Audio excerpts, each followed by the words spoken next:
Hey everyone, welcome back to Alchemy with Xerophayze. This is Eric, and in this video I wanted to take some time to discuss how I do prompting and how I structure my prompts when it comes to Stable Diffusion in Automatic 11.11. I've been working with ChatGPT for a long time. I've been working with Stable Diffusion for a long time. And there's other AI programs, whether it's Bard or Claude AI or whatever. Each one has almost a different way of understanding the prompts that you give it. But our focus today will be on how to prompt in Stable Diffusion. So I know there's a lot of people out there who are very confused or just not sure what makes a good prompt.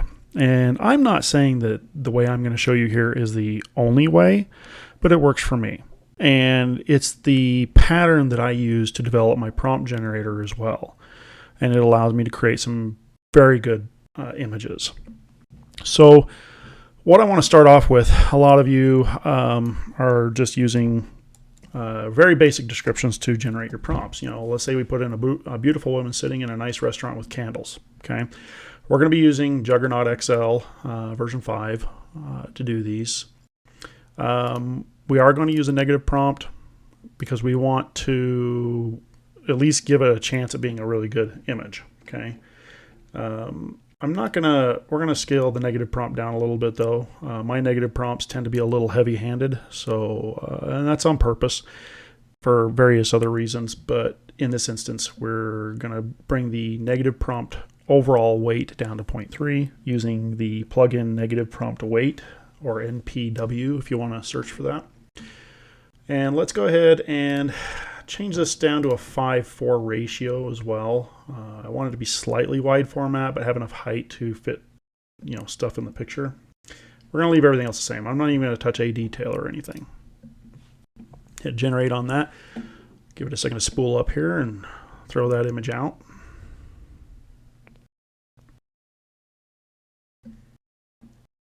Okay, so you can already see that we're getting an image of what appears to be a beautiful woman. There's lots of candles all over the place. She seems to be sitting at a table here. There's a plate, some cups here. Give it a second to finalize the image here.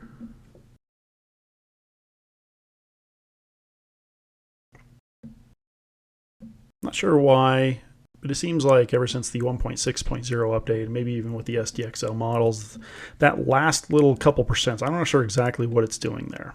So let's bring this image up. Okay, here we have an image. Fingers turned out okay. They're a little weird, but we got candles everywhere. So the AI interpreted that prompt as best it could. Now, I'm not saying that you couldn't go with this. A lot of people might take this and then they'd try to in-paint a bunch of stuff. And my philosophy is, if you can get it right the first time, get it right the first time. Okay, we told it we wanted a beautiful woman sitting in a nice restaurant with candles.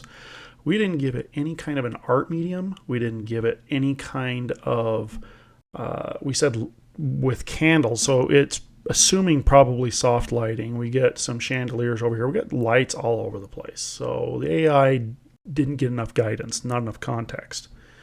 So let me show you how I structure my prompts. Okay, I'm going to paste this in here. So this is not an actual prompt. Okay, so first thing we focus on is we declare the art medium and possible styling that we want with the image. Okay, the art medium could be anything. It could be watercolor. It could be photography. It could be anything, any style you want.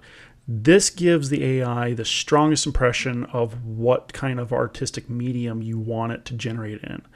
A lot of people put the artistic medium at the end of the prompt, and I don't feel that gives it a strong enough impression. So you end up getting, like, let's say you specify charcoal image or charcoal drawing at the end of the prompt, but you end up getting something that just looks like a digital image. It's because as the prompt gets longer, the AI pays less and less attention to the things further into the prompt.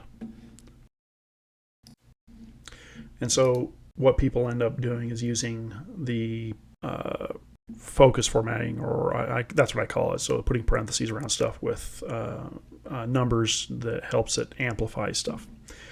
So I usually declare the art medium at the beginning, gives the AI the best possible chance of making sure the image is in that art medium. And then the second thing I do is I give it what I want it to primarily focus on, okay, and the details around that.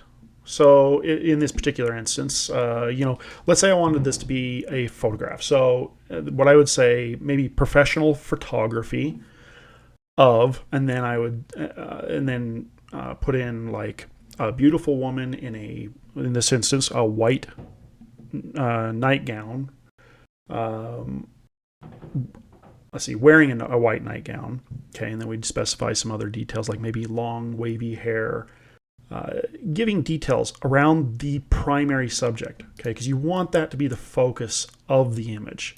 Okay, and then what you do is you do secondary focus and details, and this could be maybe another person or background, people in the background. It could be what's on the table, maybe, because that is kind of part of the focus. Maybe there's food on the plate. I don't know. So you want to put in secondary focus and details. Okay. Then you can throw in details about the background, the restaurant.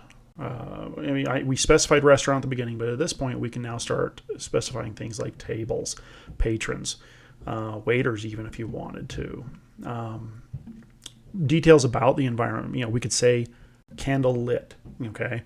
Then we move into details about, I call it the production and lighting details. Okay. This is where you're going to use terms or even equipment details. Okay. When you're specifying photography, it's always good to include the details around a specific camera that could have taken this image. Okay. Most of these AIs, the images they were trained on the metadata as well. And a lot of that metadata includes camera information. And when you associate the camera, your image is going to look a lot better. It's going to structure it better. It's going to look balanced better. This image does not look balanced. I don't know what's going on back here. Things on the table just look kind of squirrely. Somebody who's just getting this, maybe they would love this. It would look great. But I've been doing this for a while, and so I can see all the different flaws. Even her eyes are just her face looks very not, kind of artificial. Okay. So we want to specify details about what was used to produce the image, possibly, or we could even specify, how do I put this? Information that a camera might need. Like we could say high dynamic range, sharp details, natural colors, or deep, vivid colors, that kind of thing. Okay. So what I'm going to do now, I'm going to bring over a prompt that I generated using my prompt generator. We're going to go through this. I'm going to put it below this one so we can kind of go through it together on this. Okay. It's not a long prompt. So in this, I specified it, so my request to the prompt generator was a little different. So I wanted two prompts just so I could get a good one. Professional photography of a beautiful woman dressed in an evening gown, sitting in a high-end restaurant with candle lighting, surrounded by other tables, and people's soft lighting, dim but vivid deep colors. You have to understand the way my prompt generator works. I don't put commas in anything. I'm relying on the AI's knowledge and its ability to parse out a sentence and understand it. Okay. And it gave me two prompts that were pretty well structured. I went with this one here, and I did change a couple things in it when I finally got it into the program here. The only thing that I changed was it had glistening jewelry near the end, and where was it? Exquisite makeup somewhere in the middle. And I tried the way I've got this prompt generator structures, it's supposed to keep the details of individual subjects or subject matter together.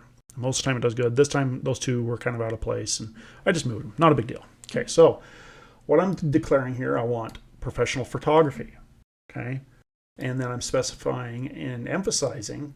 Okay, we're using the emphasis format here. Beautiful Scottish woman with a 1.3 opulent evening gown. And in this here, we could actually specify the color too. I might want to specify, let's say, and here's the thing with colors that I found works really well if you give it a descriptive term beforehand. So let's say ruby red evening gown. Okay. with glistening jewelry, exquisite makeup. My prompt generator tends to emphasize certain characteristics to make sure they get included. It is specifying soft candlelight here. Honestly, I'd rather it be down near the end, which is okay right here though. Elegant diners, so it's now going into kind of the surrounding details, dim but inviting, vivid color palette. Now you'll notice that it uses the word break here. Now normally it would have used break up here too, depending on the prompt, but what this does, this is actually a function that's built into stable or automatic 1111 and how it interprets prompts. If your prompt goes above, I don't know, something like 79 or 75 tokens or something like that, it automatically includes a break as it renders it to help it refocus on the rest of, if your prompt is longer than that. So I tend to include it because it helps the AI refocus on the rest of the prompt, bringing out those features. Okay, we're saying mysterious ambience, glowing candles, chic chic. There we go, chic surroundings, and another break. And again, it'll help it focus on those. And then we're telling it we're capturing it with this camera. Okay, again, that would be metadata that was trained on. Then we're saying high dynamic range, sharp details, natural colors. Now, I want you to take a really good look at this. In fact, I'm going to see if we can't, we'll go back to it. I'll pull it up here a little later and we'll look at them side by side once we do this. And the negative prompt, we've got it toned down. I'm going to leave it the same. Okay, I'll leave everything else the same. Rerun this just so you can kind of, we'll see, I'll show you the comparison difference here.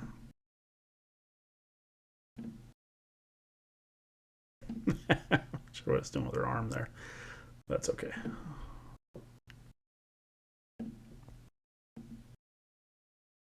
All right, let it finish that up here. Let me go see if I can pull up the other image here. Okay, I made a huge mistake here. I'm like looking at this image. Something's not right here. I totally forgot to get rid of the guide prompt up here where I show you how I structure this. Okay, so let's re-render that one more time. I got the other image pulled up here, and so we'll be able to look at both these side by side here once we get this up. Let that finish up here. Okay, it's done rendering. Let me pull these over here.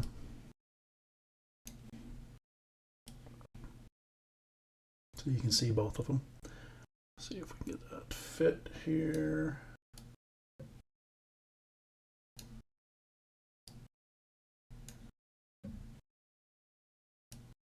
Okay, so as we look at these, what we're seeing here is we have the new prompt introduced a lot of other terms dealing with the restaurant itself, the elegance, the lighting, and everything. With this one here, we're getting a kind of an array of things. Like this table back here had a white tablecloth, but hers is just a bare wood table. She looks like she's got orange juice. There's no jewelry on her. Obviously, we didn't specify that. Okay, this one here is a lot more structured when it comes to the interior of the restaurant. As you can tell, there's a table here. You can tell there's a table way back in the background. We have structured lighting, for whether it's chandeliers or from wall hanging candlelit. There's another table right here. It did mess up a few things. You can see the wine glass here has a candle flame in it, but it did include the jewelry, the dress color, and all of that. You have a lot of control over this on what you can do or not do inside of a prompt, but and you can have really long prompts. Okay, here's the thing, if you make long prompts, you might want to look at using the break command to help it focus on a lot of the important aspects of it. Use the focus formatting. This can be used in a lot of different ways to help it focus on specific things. I think you can use it within itself too. Like you could actually take that word and do focus formatting on it with a different number altogether. A lot of this is just going to be experimentation.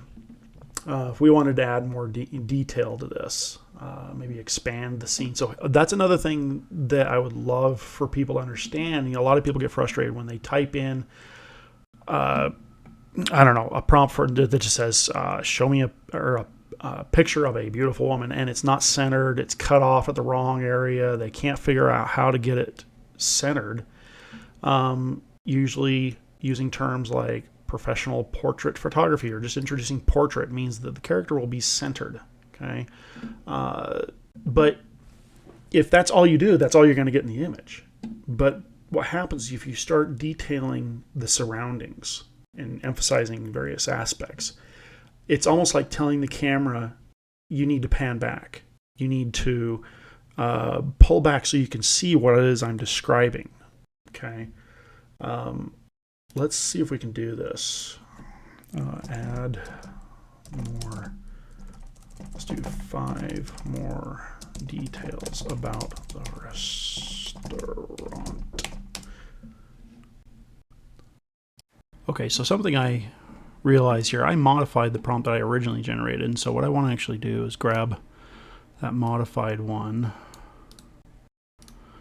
And we're going to bring it back over here. I'm going to show you just basically I want to add some details regarding the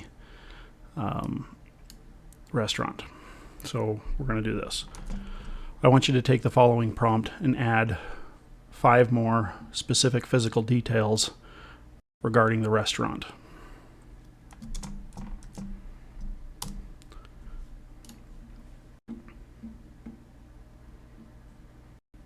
Just give it a second to kick in. Okay. There we go. It extended the prompt, added more details. Let's see what it did. Mysterious and glowing candles, cheek surroundings, fine china, polished silverware, lush floral centerpiece, velvet drapery, mahogany dining table. Okay, yeah, great. So let's grab that. Excuse me. Paste that back in here. Let's render that out. Okay, so that added definitely some more detail. We got some floral in there. The dark mahogany wood, fine china. It looks like fine china. It's got the gold rim around it. So overall, it added a little more aesthetic. I'd like it to pull the camera view back a little bit. So let's see if we can have it add some details regarding the some people in the restaurant. I'd like to see more people in the image.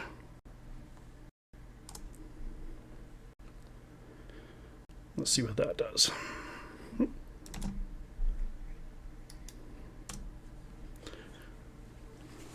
So let's see what it did. High-end restaurant, soft candlelight, beautiful Scottish woman, stylish men in tuxedos. Ah, there we go. Okay, so let's grab that. Again, I know this is all about structure. I'm just having fun with it now at this point. I've kind of shown you the basic structure of what works for me in a prompt. Wow, clearing my throat again. Sorry about that, people. Yeah, no, I was a little afraid of that. It's interesting when you do pull it back and you're talking about, you know, restaurants and stuff like that. It has a hard time adding the people in. A lot of it could be because I'm emphasizing other things, and the people don't come out. Another thing that to keep in mind is it could also be the aspect ratio I'm using as well. So that actually helps when doing things, whether it's portrait or other things like that. So we're going to do 9:16. Let's see what that does. I know sometimes you want to re-render to get what you want. Sometimes, well, I like to render things one time. I don't like to sit there and try to keep re-rendering stuff. I know SDXL has an issue with multiple people. When you're trying to describe multiple specific people. Yeah, sorry, I've got my little girl with me, and she's clearing her throat too. You better? Okay. So typically in a situation like this, I know I'm getting a little off course here, you just say a group of people or people at a restaurant. SDXL works better when you're kind of generalize the term like group of people, large gathering of people.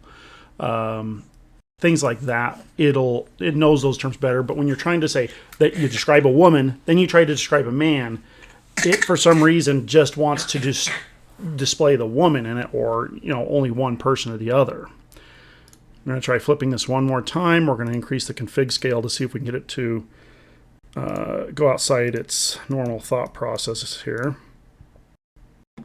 The config scale is something that you really should play around with. It can drastically change an image and give you completely different results based on, if you're going between like 5.5 and 8.5.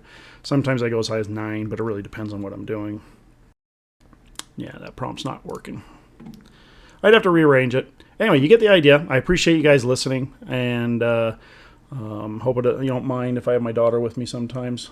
She's absolutely adorable, and love seeing what Daddy's doing. But like and subscribe, and let me know in the comments if you have any questions. I love answering questions. Join our Discord. I'll put a link up on this video if you want to join the Discord and see what we're doing. If you have deeper questions that require something more than just a comments section. We'll talk to you later.